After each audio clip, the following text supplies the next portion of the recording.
data yang kita update pada tanggal 18 April hari ini pada pukul 12.00 adalah sebagai berikut. Bahwa kita sudah melakukan pemeriksaan spesimen lebih di 45.000 spesimen dari lebih dari 39.000 orang. Ada hasil positif sebanyak 6.248, hasil negatif 33.174. Dari pemantauan yang kita lakukan, orang dalam pemantauan sudah lebih dari 176.000 dan kemudian PDP ada 12.000.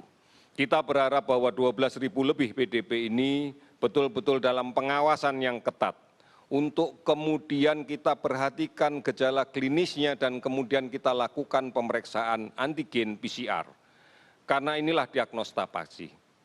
Kasus sembuh 631 orang. Kasus meninggal 535 orang. Sudah seluruh provinsi terdampak. Sudah 221 kabupaten kota yang terdampak. Provinsi yang kemudian jumlah pasien sembuhnya cukup banyak, kita bersyukur ada 205 di DKI, 96 orang ada di Jawa Timur, 44 di Jawa Tengah, ada 43 di Sulawesi Selatan, ada 41 orang di Jawa Barat. Total dari keseluruhan provinsi yang lainnya adalah sebanyak, kasus sembuhnya adalah sebanyak 631 orang. Saudara-saudara, kalau kemudian kita rinci data ini sebagai berikut, sampai dengan hari ini ada 325 kasus baru, sehingga total menjadi 6.248 orang. Ada 24 kasus sembuh, sehingga totalnya menjadi 631. Dan ada 15 pasien sembuh, totalnya menjadi 535. Oleh karena itu, mari bersama-sama kita yakini bahwa penyebaran ini masih terjadi. Oleh karena itu, mari berpartisipasi lebih banyak dan lebih serius lagi, karena ini permasalahan kita.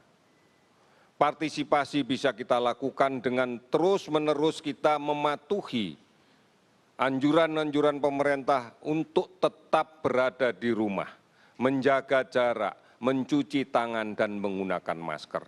Terutama pada daerah-daerah yang sudah mengimplementasikan PSBB, pembatasan sosial berskala besar. Mari kita patuhi dengan sepenuhnya. Hanya ini cara untuk kita bisa melakukannya dengan baik. Kemudian kami mohon kepada masyarakat untuk paham betul bahwa pasien-pasien COVID-19 yang sudah sembuh, mereka sudah tidak akan menularkan penyakitnya lagi. Karena persyaratan sembuh diyakinkan bahwa dia sudah negatif di dalam tubuhnya. Banyak sekali berita yang beredar tentang jenazah yang diprasangkakan COVID-19 yang dimakamkan. Sebenarnya tidak ada alasan untuk kemudian menolak jenazah ini. Baik secara medis maupun secara agama. Ketentuan yang dibuat oleh Kementerian Kesehatan, oleh organisasi profesi, ketentuan yang dibuat oleh Kementerian Agama, oleh organisasi Majelis Ulama Indonesia, mengatakan tidak ada alasan kita untuk menolak jenazah. Namun perlu kita pahami bahwa jenazah yang dimakamkan dengan tata laksana pada pengelolaan penyakit menular, itu belum pasti jenazah COVID. Yang ada di dalam organisasi profesi adalah penata laksanaan jenazah berpenyakit menular.